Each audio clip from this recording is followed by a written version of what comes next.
Okay, welcome everyone to the deep dive. I know. We're jumping straight into some really interesting sources today. They focus on a recent and pretty heated parliamentary debate in the Netherlands. That's right. It happened just after the government there collapsed. And our main source is, well, it's an excerpt from a YouTube transcript. It captures a, let's say, very direct exchange. Yeah, no holds barred, really, between two very prominent political figures. You can feel the tension. Exactly. So our mission here, for you listening, is to sort of cut through some of that heat, the rhetoric, Hmm. and pull out the most important arguments. We want to show you the stark contrasts in their views, those moments that really reveal the core clashes in Dutch politics right now. It's about getting to the heart of it, isn't it? You need to picture the setting. Parliament, right after a cabinet falls. Yeah. The atmosphere is, well, it's thick with tension. Everyone's looking to assign blame, fighting over the future direction. And the source itself paints quite a picture, describes it as so intense that, quote, left and right, the pies are flying around my ears.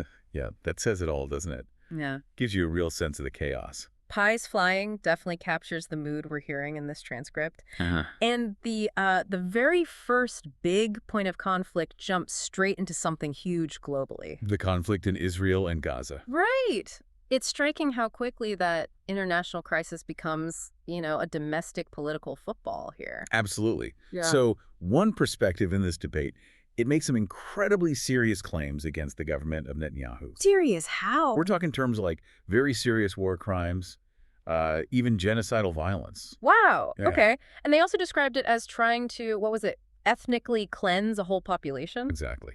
And the argument from this side is that supporting this goes against fundamental Dutch values, Like Luke. like the rule of law, democracy, human rights, equality, the core stuff. And they didn't just state it generally, did they? They aimed it right at their opponent.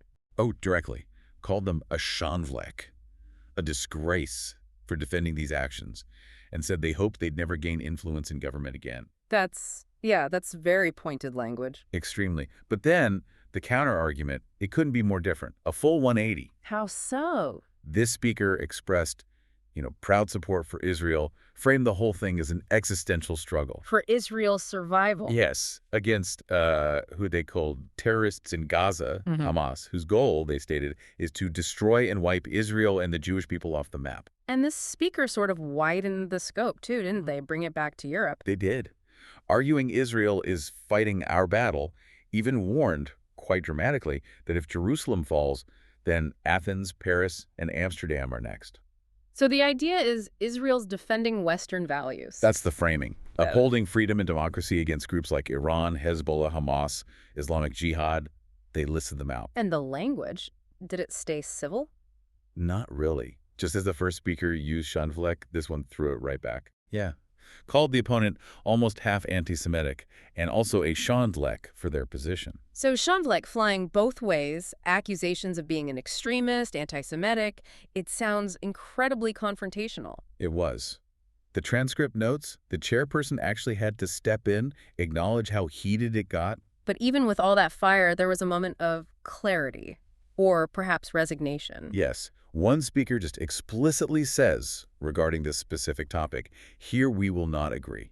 That's quite telling, isn't it? It really is. It shows just how deep this division runs for them. It's not just policy. It's framed as, fundamental values, existential threats colliding. And happening right after the government collapse just magnifies everything. Completely. These big unresolved issues just boil over. Makes you wonder about coalition building down the line. Okay, let's shift gears a bit, though I suspect the intensity level stays high. Oh, it does. The second major clash, the cabinet fall itself, and what happens next for the Netherlands, domestic policy. Right. And this is where the blame game really kicks into high gear. One side points the finger squarely at the opponent for the government's failure. How do they describe it? Called the whole period a year-long tragedy. Said it was marked by conflict, disunity, just stagnation, failure to solve big issues like housing, nitrogen, security. And there was an accusation about a pattern of behavior. Yes, that the opponent walks away when things get difficult. They cited this recent collapse, but also pointed back to a similar situation in 2012. Suggesting it's a habit. Kind of. They even described the opponent's approach pretty critically, calling it a business model. A business model. What does that mean in this context? The argument was, promise everything, abolish contributions/rents, keep hospitals open, cheaper food, you name it, Okay. then fail to deliver and then pull a big distraction maneuver, A distraction like what? like blaming someone else. And the speaker specified, often blaming someone who is Muslim or comes from abroad. Wow, that's a heavy accusation about tactics, essentially saying they manufacture division. That's the implication. That this approach drives division, leads to paralysis in government, stops solutions. They even warn other parties not to form a coalition with them. Strong words. Okay, so what was the response? The counter argument. The counter was very focused almost entirely on asylum policy. This speaker laid out a list of very specific demands. Demands, they say, were refused. Exactly. Refused by the opponent and the other coalition partners, even though they claim these points were in the initial coalition agreement, the Hoofleiden Accord. And what were these demands? They sound central to the speaker's argument. They were very direct. Things like an immediate total asylum stop, intensive border control, We'll stop. sending every single asylum seeker directly back to the border, stopping family reunification completely, closing asylum centers, deporting convicted criminals immediately. That's quite a list. Very specific, very hardline. Extremely. And the argument was these were blocked with 100,000 excuses. This speaker paints a really stark picture. The Netherlands cannot handle it anymore. Threatening to become what? One big asylum seeker center. They link this directly to complaints about existing centers, nuisance, criminality, strain on housing, healthcare, education, finances. Did they back this up with numbers? They did cite figures from the source, Yeah. 800 per week, asylum seekers arriving, and needing a new asylum seekers center every 11 days. Trying to create a sense of crisis, of being overwhelmed. Precisely. The core point was that the last election, with nearly 2.5 million votes for their side, was a clear mandate from the public. A mandate for what exactly? For the strictest asylum policy ever, to drastically cut the numbers. So, for them, blocking these specific measures wasn't just politics. It was what? It was basically signing off on the downfall of the Netherlands. That's the language they used. Downfall of the country. That's, yeah. And they added a point comparing the Netherlands to other European countries, suggesting others under the same rules are already doing some of these tougher things. Okay, so stepping back from these two clashes, the one on Israel-Gaza, the other on the cabinet fallen asylum, what really jumps out is, well, it's not just the policy differences, is it? No, not at all. It's the language, the way each side frames the other. It's extreme. Yeah. Both speakers are essentially painting the other side as fundamentally dangerous, Yeah. damaging to the country's core values, its identity, its future. Right. One sees support for Israel's actions as betraying human rights. The other sees opposition as anti-Semitic and undermining the West. And domestically, one sees the other as divisive, cynical, unable to govern. While that other side sees refusal of their asylum demands as literally enabling the nation's collapse and ignoring the voters. It goes way beyond simple political disagreement. It's presented as a battle for the soul of the country. So for you listening, why does this specific exchange matter? Well, it gives you this incredibly raw glimpse into the deepest fault lines in Dutch politics right now. Exactly.